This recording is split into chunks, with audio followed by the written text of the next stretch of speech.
Hello there, Schoology users. This is Ms. Hurst. Today we are on Week 1, Navigation and Basic Setup on our Zero to Hero Schoology course, and Day 4, What are Materials? Today you're going to need yourself and the ability to get ready for uploading some different things. So you might want a PDF, some links, just general things that you're going to want to put into your course. And we're going to be doing this for the next couple of videos, as materials are very important.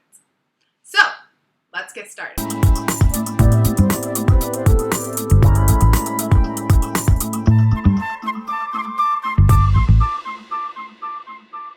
Hey there everyone, welcome back. Thank you for coming for Day 4. Today we're going over what are materials. Now, this is actually a huge part of Schoology, so it's going to take a couple days to get through everything. So for today, we're talking about what are they and what do they mean. So although you can add an assignment from this page, we're going to hold back on that today, and we're just going to go to our courses. And it doesn't matter which one you go to, every single course is going to have materials. So I'm going to go to this one here. And you'll see that for me, my default landing page is this little tab on the side called Materials. Now, it doesn't have to be that way. You can set it to be updates, but personally, I prefer it to be here. When you think of Schoology, think of a place where you can toss all your stuff. I like to imagine a desk. If I just throw everything onto my desk, it's going to be a big mess. But if I go through and I meticulously organize and put things into little filing folders and have the little jars, it's going to be a lot more user-friendly. When you think of Schoology, I want you to think of that. This can't be a messy desk. It has to be an organized space. So in order to add materials, you would hit this button here. It drops down and it gives you some items. And today we're just going to describe them, and in the next couple videos we're going to be uploading more than we are today. So first things first is you have this thing that's called a folder. Think of a folder as a folder you would have at work. It's just somewhere to put your stuff. Alright? It's like your Google Drive. If you just have everything all willy-nilly, it's going to be a mess. You need to put stuff into folders so that you can find it. The next thing that you have is an assignment. Assignments are Schoology's way to provide something that the students have to do.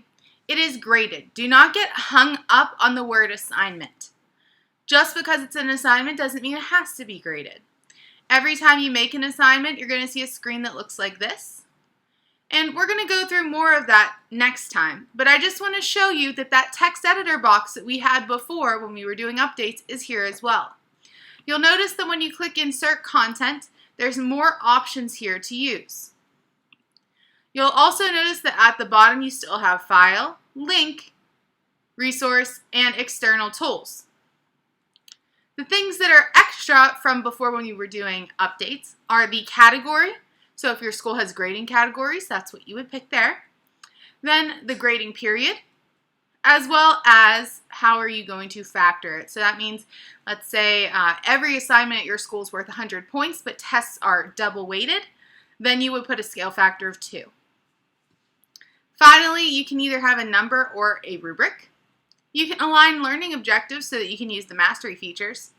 And when you come down here, you'll see that you can individually assign, set the assignment to lock on a specific date, enable or disable submissions, publish it or not publish it, see grade statistics, and if it's disabled, the students cannot see those. Comments, which I always turn this off because I teach high school and we don't need any crazy comments happening. And finally, that copy to courses button that we saw before when we were doing updates. Now, in your materials, you also have test and quiz. However, this is being phased out. So I do not recommend creating things in there, although the test bank feature is fantastic. It's going away. So I don't want you to lose your materials.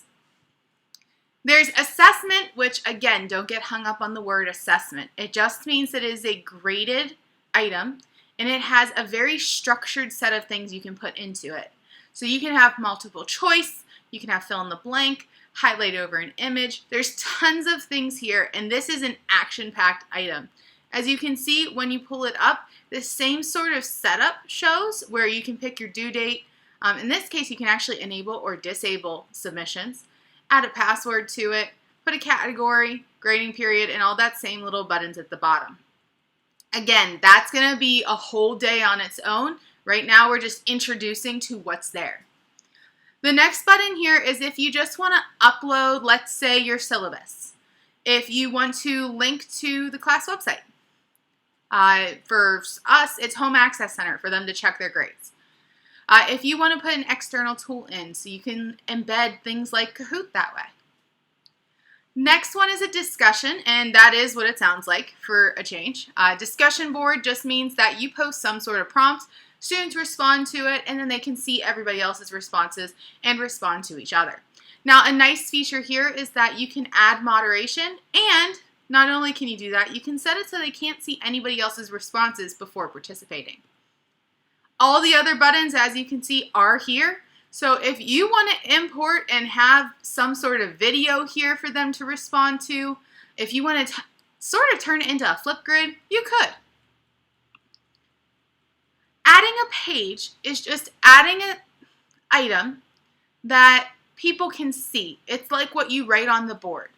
They're not going to interact with it, you just want them to read it. Now, personally, I'll use pages in conjunction with something called a completion folder, and that's where I'll put my directions.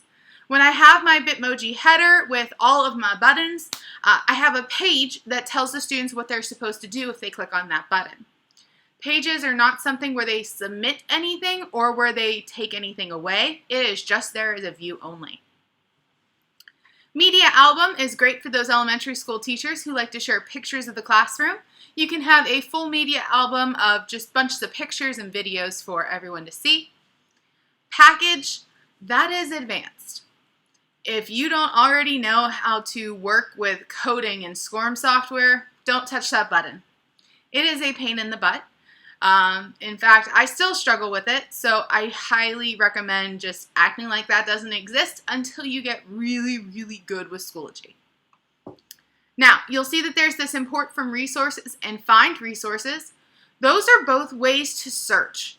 So this tab up here is your resources. That's where this resources is coming from. But if you're in groups, you can also get it from there. And for find resources, this is actually a newer feature. This allows you to search the public resources within Schoology for a topic. So let's say I search transformations. I can see that here I have Unit 3 functions, linear and exponential functions, and I can see what somebody else has posted. I can go through and I can add all of their items to my course, and I can rate the resource. This is a relatively new feature that will allow you to limit some of that grading.